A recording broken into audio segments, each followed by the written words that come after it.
You need to understand that there was really more than one miniature effort going on at the same time for Dune.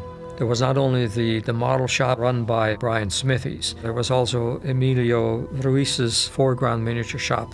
They were still working on some of their stuff at the same time, so we kind of overlapped. It was a pretty successful collaboration, I would say. Emilio used to make me laugh because it was so real.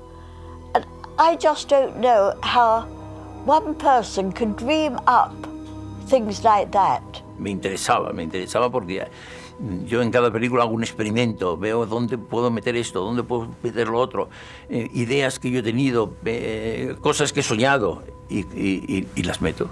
We'd start off with concept drawing and storyboards. So you'd see what was actually required for the film. From that, you would then have to move on to working out the scale that was required to achieve those shots, which means you've got to obviously think about your depth of focus on the lens you're using, and you have to visualize the whole shot.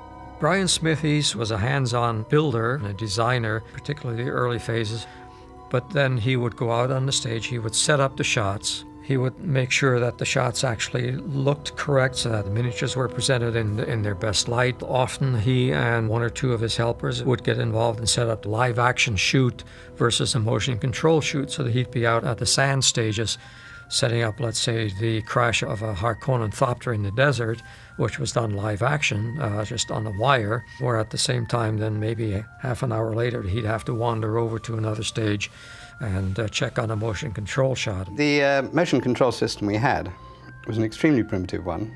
It was simple. And poor old Eric, I mean, he was sitting there sort of pressing buttons and knobs and numbers and just periodically watching puffs of smoke come out of equipment. With our rig, basically what we could do is we could start the camera and it would go a certain distance and it would stop, and that's all we could do. It was pretty crude. All the calculations I did on my hand calculator about how fast and how far we went. We could do that several times and it would be exactly the same move every time. We might put a different model in front of it. Some passes we would put like a Giddy Prime in front, or the Giddy Prime background, or the smoke coming out of the mouth of the big giant face. We would shoot those separately and then put them together optically later on in post. We did this shot of the Harkonnen ship and the Atreides ship.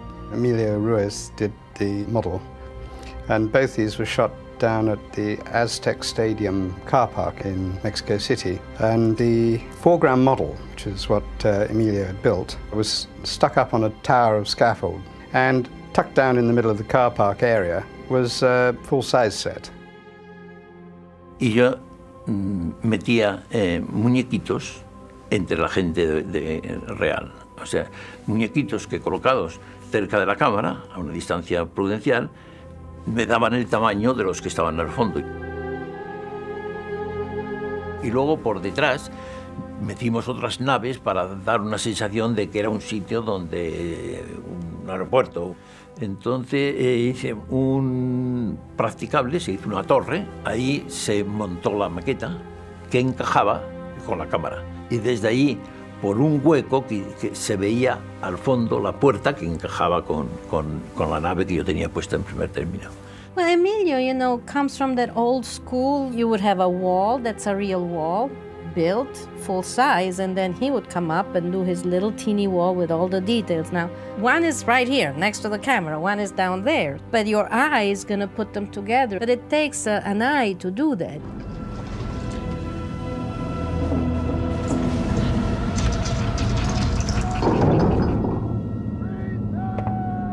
Models can come in a lot of different sizes. When you do that, it's for usually one reason, it's detail.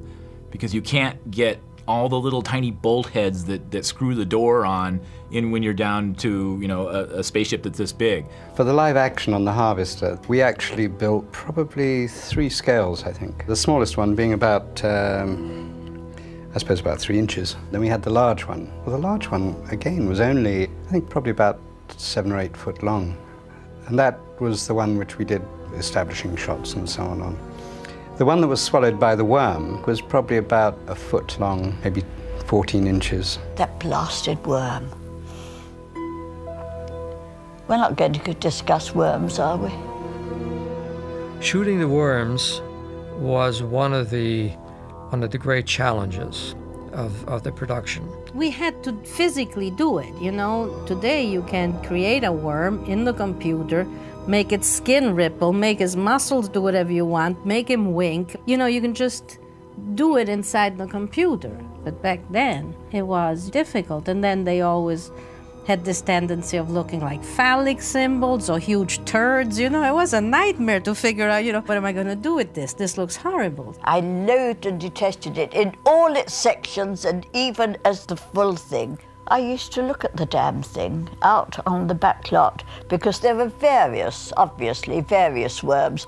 There was the head part, there were about 2 or 3 middle parts, I've forgotten, and the tail part as well. Carlo did a lot of tests and a lot of work, and you know, and it was very, very hard to come up with the design. And Carlo Rambaldi, it's like Emilio Ruiz. It's almost a lost, not almost, it is a lost art. David Lynch dijo una cosa sobre mí que es interesante, porque dijo que no había que dejar en desuso mi sistema, que mi sistema será muy antiguo y será, pero que no había que dejarlo en desuso porque el trabajo que yo hacía era todavía muy interesante, de tantísimas satisfacciones que he tenido. Esta de David fue otra más importante para mí.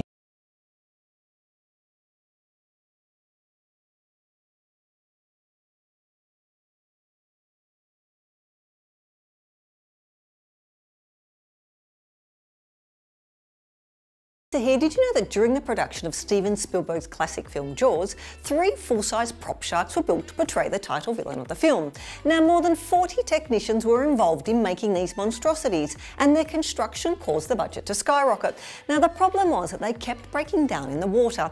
This forced Spielberg to film many scenes without the shark, using camera angles to hide where the shark would be, and even filming scenes from the shark's point of view. Now, this ironically led to a groundbreaking way of filming a monster movie. Now remember to click here below to subscribe or on the side for more great content.